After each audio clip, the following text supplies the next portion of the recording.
The forecast for Sunday will be beautiful as temperatures climb out of the 60s into the 70s, topping out right around 79, which is our average high forecast for late October. We'll head into the evening with 60s returning eventually as the sun does set a little bit earlier with each day.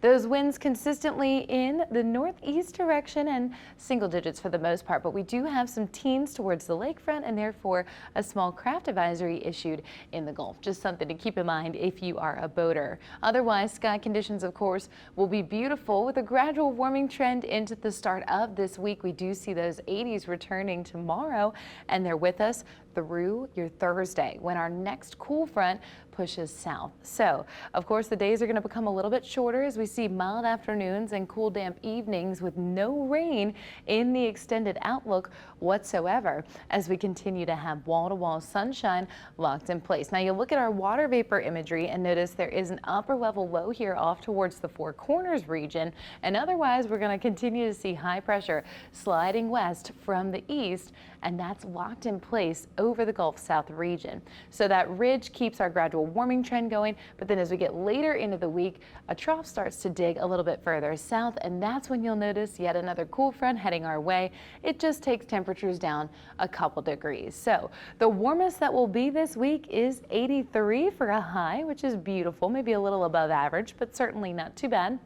We'll head into your Friday and Saturday with temperatures a couple degrees cooler, much closer to our average high forecast for this time in the season. Tomorrow morning, expect the upper 40s to low 60s on the North Shore and South Shore. Locations will be slightly warmer. Same thing as we head into your Tuesday with our dew point values gradually rising into Wednesday before they fall right back down again. So remember, the lower that number, the drier and more comfortable it feels outside. Going to be a little damp as we head into the evening hours, so just grab that light jacket. But of course, with late October, we're traditionally finally approaching the end of hurricane season as far as threats in the Gulf of Mexico. So we do have two named systems still alive. Nadine, now downgraded to a tropical depression and continually weakening in intensity, should dissipate at a point today.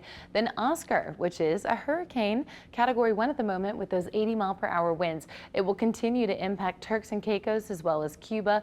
Then the Bahamas as it curves back around out to the northeast and into the open Atlantic. So something we'll be watching. If you have any vacation plans, of course, stay tuned. But otherwise, lots of dry air over the Gulf South region. So some great news for, again, minimal development potential in terms of the rest of the season. And so much so that we don't even have rain chances at all within the next 7 days. So here's your forecast taking us into next weekend. We see very consistent trends in the low 80s with wall-to-wall sunshine, no rain chances, and the 50s to 60s overnight on the North Shore and South Shore respectively.